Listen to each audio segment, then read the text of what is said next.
Well, hey, Transplant community, my name is Jim Merle, and I'm so excited that you've become a part of this Getting Started type of series. I'm also excited that you went ahead and clicked on the next video, obviously, else you wouldn't be here.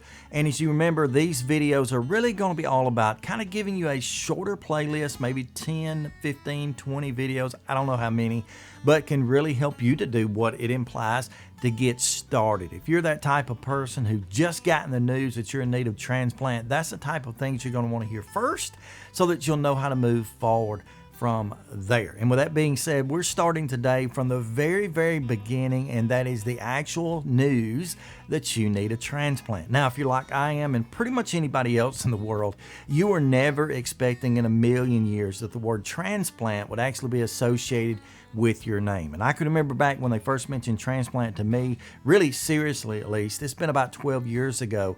I had just gone in for a few issues I was having with my heart. I was a congenital patient anyway, but I was having a few issues with my heart, particularly getting fatigued a lot and having some rhythm problems. I went in for a routine heart cath or heart catheterization.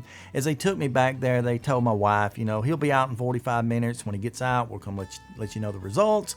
You'll be out of here in a few hours. At least that's what we thought. However, that's not at all how this thing worked for me personally. I went into the cath lab back expecting again to be back about 45 minutes. About 4.5 or 5 hours later, they finally brought me out of the cath lab. My wife finally heard word.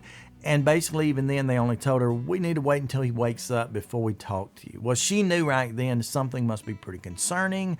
Maybe something had gone wrong. She wasn't sure. Put her in kind of a tailspin or a panic, but nonetheless, within a few minutes, I was awake. I remember at that point, several doctors coming in the room, you know, to talk to me and asking me specifically, Jim, are you aware of what we're saying? Can you understand us? You know, that sort of thing, kind of going over that. And then finally getting around to saying, well, the reason the cath took so long, like it did, nearly 5 hours almost, is because we had some problems. And we found some things in the cath that we were not expecting.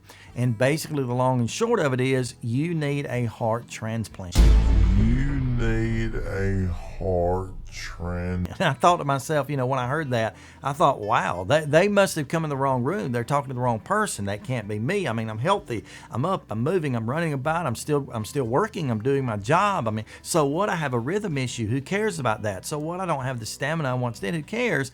I just couldn't believe that transplant was the word that they were using on me. And I could remember all number of emotions flowing over me, mainly of which was fear, anxiety, you know, just struggling to try to connect with thinking about how this could possibly be happening to me.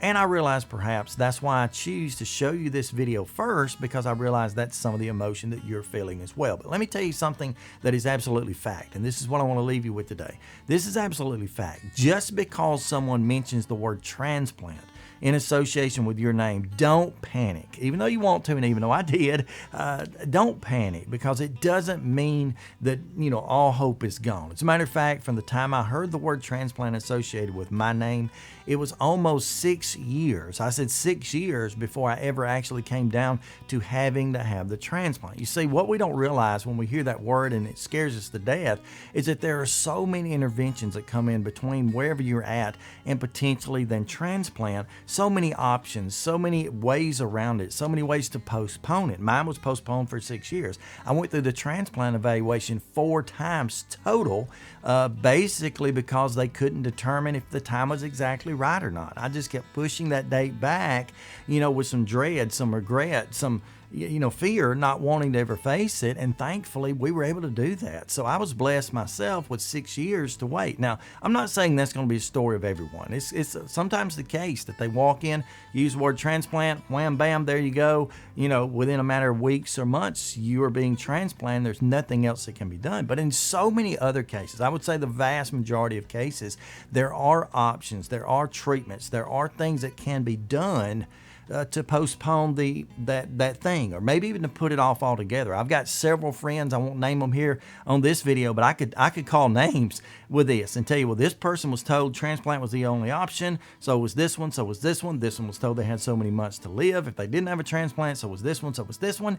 And a number of those people, any of which I could name or all of which I could name, they haven't had a transplant till yet and may never need one because they found other options, other treatments. So what I'm saying is just don't panic, okay? It's not the end of the world.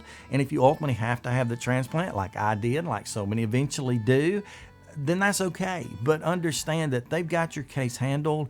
And if you can get to learn to trust and to work closely with your physicians, with your team, things can go as smoothly as anybody might expect. But don't panic over it. It's not a life or death sentence there. It's just one of those things that we have to deal with. So, take it as it comes. Anyway, I appreciate you watching this video. I've got more videos coming up. As a matter of fact, the next video that we consider in this series that you can click on here in just a moment, by the way, up on the screen, is going to have to deal with what transplant is really supposed to do, what you're supposed to get out of transplant, and how it can change your life. So I appreciate you joining me today, and stay stronger, friends.